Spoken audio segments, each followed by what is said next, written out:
जय भोलेनाथ।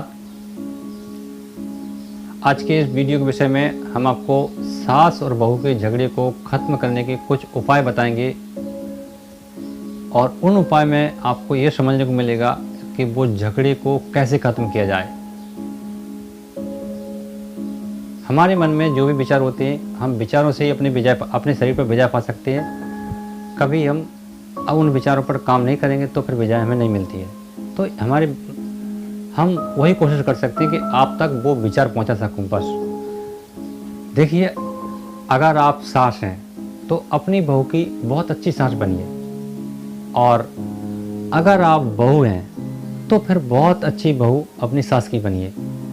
इसमें दोनों बातों में आपको समझने के लिए बहुत ही अच्छे शब्द मैं आपको बताता हूँ कि आपका जीवन बहुत ही शेड्यूल बन जाएगा। देखिए, मेरे पास कोई जादू मंत्र नहीं है या फिर कोई ऐसी कला नहीं है जो आपके अंदर डालूं और आप बदल जाएं, या फिर कोई ऐसी जादू टोटकी नहीं है जो आपके अंदर डालूं और आपके सारे काम सफलता में बदल जाएं। बिल्कुल भी नहीं। मनुष्य का ज्ञान ही इंसान को उस जगह पहुंचा सकता है जहाँ जगह पर जाने के लिए उसको ज़रूरत पड़ती है।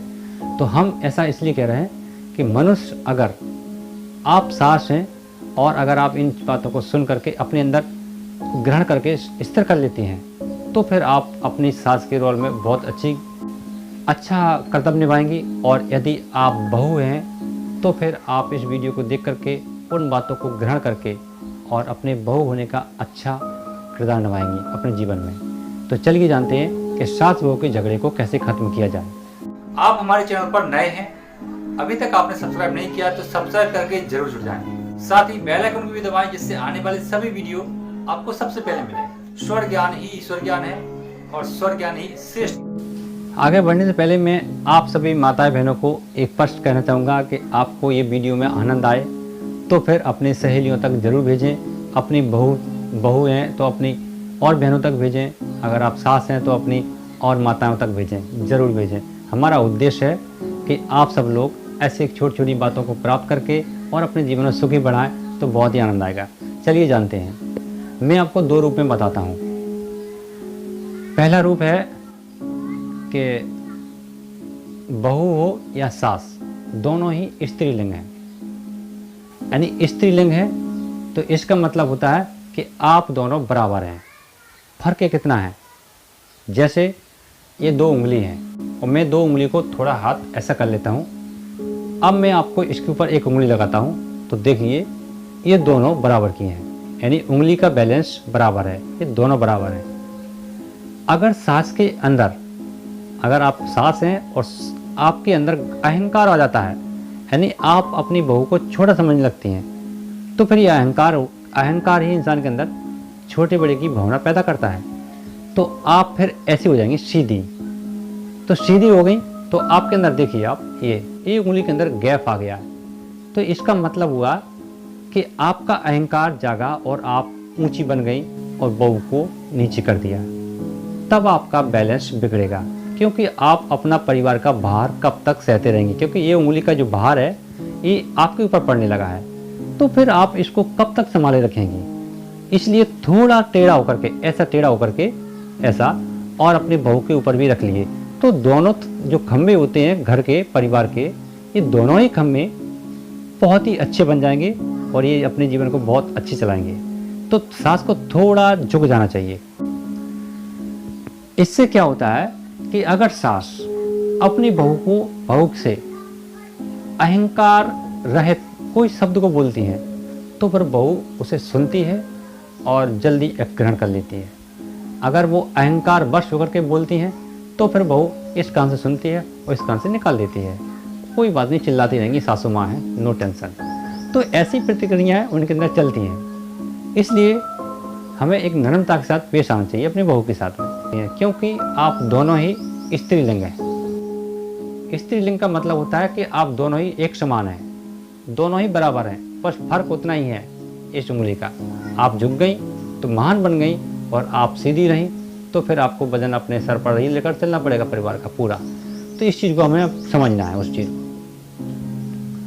तो फिर आप सास हैं तो ज़रूर झुकना सीखिए। झुकना इंसान को बहुत बड़ा आगे लेके चला जाता है, बिल्कुल भी। अब मैं आपको दूसरा रूप दिखाता हूँ। जैसे आप सास हैं और आप अपनी बहू को जिस दिन अपने घर में लाती हैं, उस दिन आपको ये समझना चाहिए कि ये घर में से एक हिस्सा भी अपनी बहू के लिए चला गया है। उस हिस्से पर आपका बिल्कुल अधिकार नहीं है। ऐसा सोच लेना चाहिए, दिमाग से निकाल देना चाहिए कि मेरा घर अब मेरा है, नहीं उसमें से आधा बढ़ चुका है। क्योंकि आपने उस चीज़ की अनुमति दी है, उसी दिन दे दी जिस दिन उसको बहू के रूप में स्वीकार कर लिया है।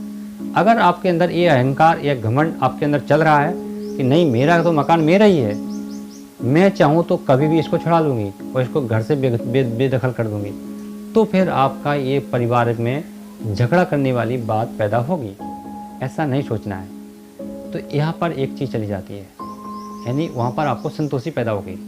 दूसरी बात में कि आप जब भी बहू को कोई भी काम करने के लिए कह रहे हैं तो उसको पहले पूछो कि क्या तुम ऐसा काम करोगी। अगर वो इनकार करती है तो उस समय रुक करके बाद में प्रयास करो। ऐसा प्रयास करने से, पूछने से क्या होता है कि पूछने से इंसान सहमति देता है तो फिर वो दिल से काम करता है। अगर ज़बरदस्ती करवाते हैं तो फिर वो दिल से नहीं, मजबूरी में काम करता है। और मजबूरी में काम कब तक करेगा? कम समय तक, क्योंकि जिस दिन उसका क्रोध भड़केगा उस दिन झगड़ा होगा। तो ऐसे काम करके हमको पूछ करके यही काम करना है। इससे भी आप अपने झगड़े करके रोक सकते हैं। तीसरा, अगर आप उस घर की बहू हैं तो आपको ये दोनों ही प्रक्रिया, यानी जो बहू सास के लिए बताई वो आपके लिए भी लागू होती है।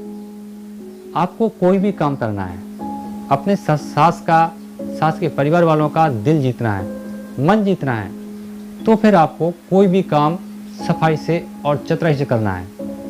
और वो किसी भावना के तहत नहीं, किसी योजना के तहत नहीं, निस्वार्थ भावना से ऐसा करते हैं तो फिर आपके वो पूरे परिवार वाले एकदम बहुत ही इज्जत करेंगे और आपका मान सम्मान बढ़ जाएगा। और स्त्री को क्या चाहिए? इस संसार में स्त्री ने सब कुछ पाया है। अगर वो स्त्री को कोई मान सम्मान देता है तो उससे बड़ा स्त्री के लिए कोई आभूषण नहीं है। स्त्री का सबसे बड़ा आभूषण मान सम्मान होता है।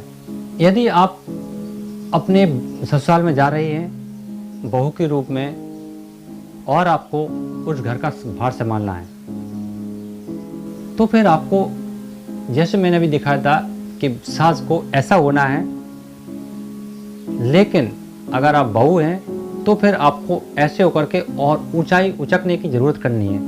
यानी प्रत्येक काम में, सास के प्रत्येक कामों में आपको आगे बढ़ कर के हाथ बटाना है। आप छोटी हैं लेकिन अपनी मेहनत के बल पर आगे बढ़ कर के, एक कदम आगे बढ़ के और सास के कामों में हाथ बटाती हैं, तो फिर इससे बेहतर आपका कोई भी कार नहीं होगा और आपका नाम और इज्जत दोनों उस घर में बहुत ही सम्मानपूर्वक लिए जाएंगे। तो इससे भी आपके घर में कभी भी झगड़े नहीं होंगे। फिर भी कोई ऐसी भावना भी आती है मन के अंदर कि दोनों सास अपनी ओर खींचती हैं हर एक कार को और बहू अपनी ओर खींचती हैं हर एक कार को, तो यहाँ पर झगड़े पैदा होते हैं। इस स्थिति में मैं आपको एक तीसरी क्रिया बताता हूँ, वो बहुत ही ज़बरदस्त क्रिया है कि अगर आप सास हैं तो आपको ये ध्यान देना चाहिए कि आपकी बहू जो भी कार्य कर रही है उस समय अपने स्वर को चेक करें। आपका ये चलता है तो ही उससे अपने काम करने के लिए बुलाएं। अगर आपका ये चलता है तो मन नहीं बोलना चाहिए आपको, इस बात को ध्यान रखें। फिर से बोलता हूँ, अगर आप सास हैं और आप अपनी बहू से कोई काम करवा रही हैं या करने का आदेश दे रही हैं, तो उस समय आपको ये जांच करनी है कि आपका ये स्वर चलता है तभी उस बहू से उस काम के लिए बोलें।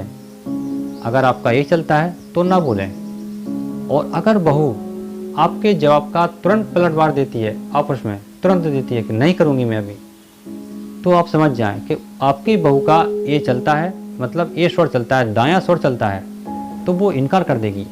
तो आप कुछ देर रुक कर के बाद में प्रयास फिर करें और फिर आपका ये स्वर चलता है फिर से बोलें।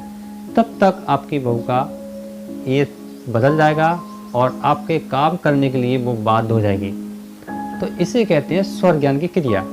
तो फिर आप स्वर ज्ञान की क्रिया को अपनाएं और देखें कि आपका जीवन में बहुत ही सुंदर बदलाव आएंगे और स्वर ज्ञान से आप अपनी बहू को पूर्णतः हर एक कामों में सफलता पाएंगी। तो फिर मेरे देश की माताएं बहनों, आपको ये वीडियो में अगर अच्छा लगा है तो ज़रूर आप इसको शेयर कर सकते हैं, और अगर अच्छा नहीं लगा है, आपको बिल्कुल इंटरेस्ट नहीं आया तो कोई बात नहीं है। मेरा काम सिर्फ आप तक पहुंचाना था, आपको बताना था बस। फिर मिलेंगे आपको अगली वीडियो में, तब तक के लिए जय भोलेनाथ, जय हिंद, वंदे मातरम।